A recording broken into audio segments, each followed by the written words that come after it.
Simak dan fahami apa yang dimaksud di bawah ini melalui nalar logika dan hati yang jernih. Artikel ini tidak sedang menyebarkan faham suatu ajaran atau menistakannya. Simak dahulu apa itu sains.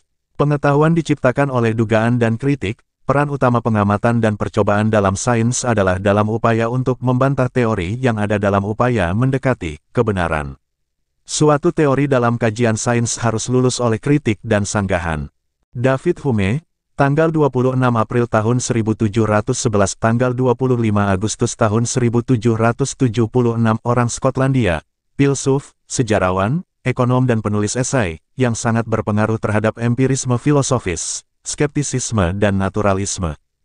Hume telah membuktikan bahwa empirisme murni bukanlah dasar yang cukup untuk sains. Argumen bersifat deduktif ketika kesimpulan perlu diberikan premis.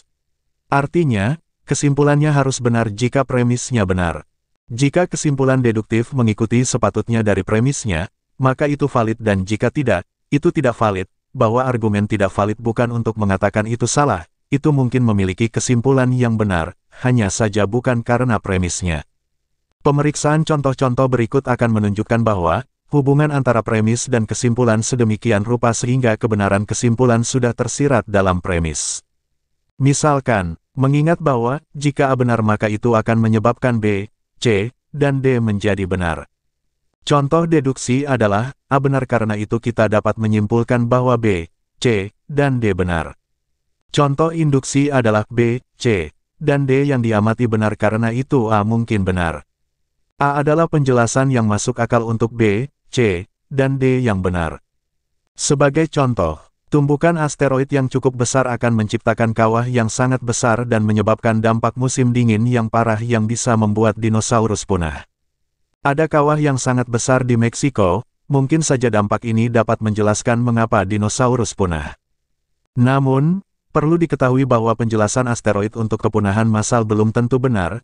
Kejadian lain yang berpotensi mempengaruhi iklim global juga bertepatan dengan kepunahan dinosaurus. Misalnya, pelepasan gas vulkanik terutama belerang dioksida dapat menjadi alasan kepunahan dinosaurus. Contoh lain, semua angsa adalah putih, bukan berarti semua angsa harus berwarna putih, karena belum ditemukan angsa berwarna hitam. Contoh berpikir dan berlogika di atas identik dengan catatan sejarah terhadap situs-situs di Nusantara.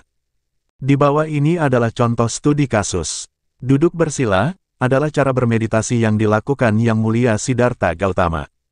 Duduk bersila adalah cara bermeditasi yang dilakukan Yang Mulia Siddhartha Gautama, maka patung di atas Borobudur selalu diasumsikan itu patung Yang Mulia Siddhartha Gautama oleh publik umum. Identik dengan contoh, angsa yang selalu dianggap putih, karena belum ditemukan angsa hitam. Ini adalah contoh kesalahan generalisasi. Semua angsa adalah putih, bukan berarti semua angsa harus berwarna putih, karena belum ditemukan angsa berwarna hitam. Contoh berpikir dan berlogika di atas identik dengan catatan sejarah terhadap situs-situs di Nusantara. Karena, tidak berarti semua arca dengan bentuk posisi duduk bersila adalah arca yang menggambarkan beliau. Penelitian terbaru secara akademik menyatakan bahwa, kontemplasi dengan posisi duduk bersila berawal dari Nusantara yang juga diikuti oleh beliau di India. Fakta ini tidak akan lulus dengan uji sampling untuk menguji kebenarannya, karena sudah di-generalisir oleh publikasi yang dahsyat dan diamini tanpa alasan akademik oleh kebanyakan orang. Proses akademik untuk uji sampling dan hal yang mendukung antara lain. Seberapa besar tempat uji sampling yang mendukung kesimpulan tergantung pada 1. Jumlah dalam kelompok sampel. 2. Jumlah dalam populasi. 3. Sejauh mana sampel mewakili populasi yang dapat dicapai dengan mengambil secara acak sampel. Generalisasi tergesa-gesa dan sampel bias adalah kesalahan generalisasi. Popper berpendapat bahwa pembenaran tidak diperlukan sama sekali, dan mencari pembenaran dengan memohon jawaban otoriter adalah jalan buntu yang terpaksa dipakai untuk memaksa pembenaran pada hasil akhir. Sebaliknya kata Popper, yang harus dilakukan adalah mencari untuk menemukan dan memperbaiki kesalahan dengan uji ulang. Memohon jawaban otoriter di sini adalah memohon jawaban penguasa atas validitasi patung di atas Borobudur. Apa jawabnya? Sama.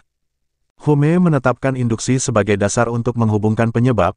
Mungkin ada banyak efek yang berasal dari satu penyebab. Selama pengamatan berulang, seseorang menetapkan bahwa serangkaian efek tertentu terkait dengan serangkaian penyebab tertentu.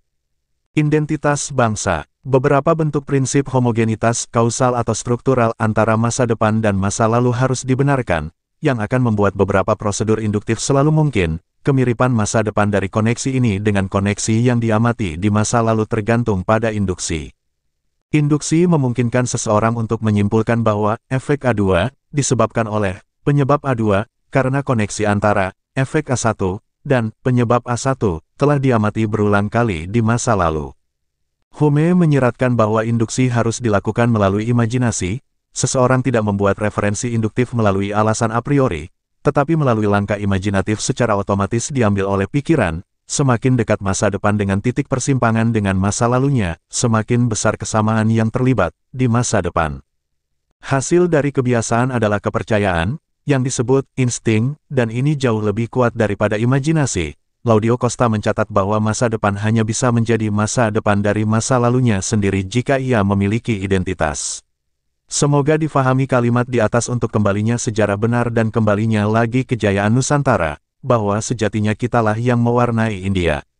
Throwback History of Indonesia, Exploration dan Research, by Santo Saba.